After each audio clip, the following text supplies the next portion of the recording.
माता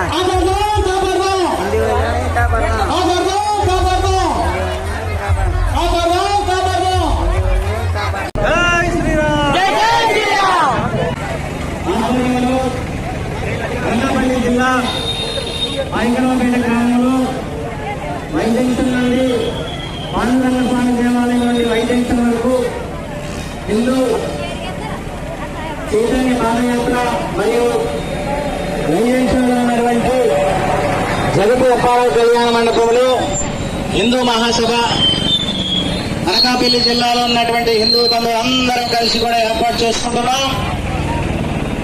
ఈ ప్రధాన జన చైతన్య పాదయాత్రకు హిందూ మహాసభకు ముఖ్య ఉద్దేశం 5 అంశములు. మొదటిగా దేశవ్యాప్తంగా రాష్ట్ర వ్యాప్తంగా జిల్లాల వారీగా గో సంరక్షణ కేంద్రాలు ఏర్పాటు చేయాలి. గోమాతను జాతీయ ప్రాణిగా ప్రకటించాలి. గోవధ నిషేధ చట్టాన్ని సంపూర్ణంగా అమలు చేయాలి. హిందూ దేవాలయాలకు స్వయం ప్రతిపత్తి కలిగిస్తూ దేవాలయ యొక్క భూములను మాన్యాలను లక్షలాది ఎకరాల ఆక్రమణలను తిరిగి దేవాలయాలకు అందజేయాలి.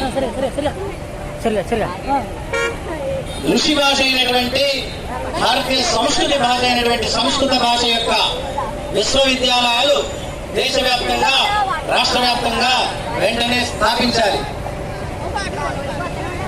అరణ్యగిరి ప్రాంతాల్లో ఉన్నటువంటి గిరిజనులకు మెరుగైన సౌకర్యాలు కల్పిస్తూ వారికి ఉపాధి అవకాశాలు కల్పించాలి. అదేవిధంగా విద్యార్థులకు భగవద్గీత పాఠ్యాంశంగా చేర్చుతూ విద్యార్థులతో పాటు ఉపాధ్యాయులకు కూడా సాంప్రదాయ దుస్తులను ధరించాలని ప్రభుత్వం ఉత్తర్వులు జారీ చేయాలని భారతీయ ధర్మ పరిషత్ తరఫున అనకాపల్లి జిల్లాలో ఉన్నటువంటి హిందూ బంధువులందరూ కలిసి ప్రభుత్వానికి విజ్ఞప్తి చేస్తున్నాం.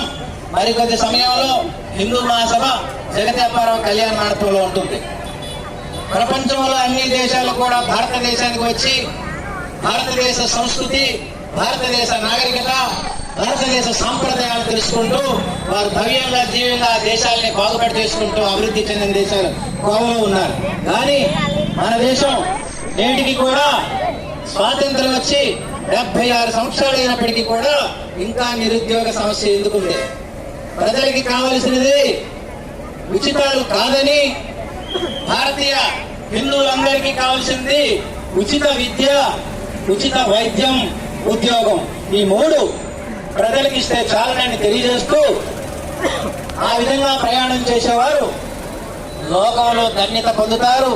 చిరస్థాయిగా వారి పేరు ఉంటుంది. కనుక సనాతన హైందవ ధర్మంలో శ్రీరామచంద్రుడు పరిపాలించిన రాజ్యము దేశము కదబట్టి ఇది రామరాజ్యం. రామరాజ్యంలో ఆకలి చావులు లేవు, ఆర్థిక ఇబ్బందులు లేవు, గిఫ్టులు లేవు, దానాలు లేవు.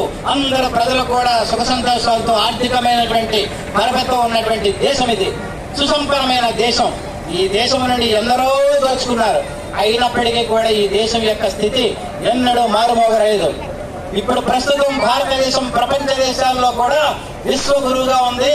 భారతీయుడని చెప్పడానికి మనం గౌరవించినటువంటి స్థితికి నేటి దేశ నాయకులు కూడా ముందుకు తీసుకువెళ్తున్నారు. జై శ్రీరామ్, భారత్ మాతాకి, సనాతన ధర్మకి, హిందూ బంధువులకి, భక్త మండలికి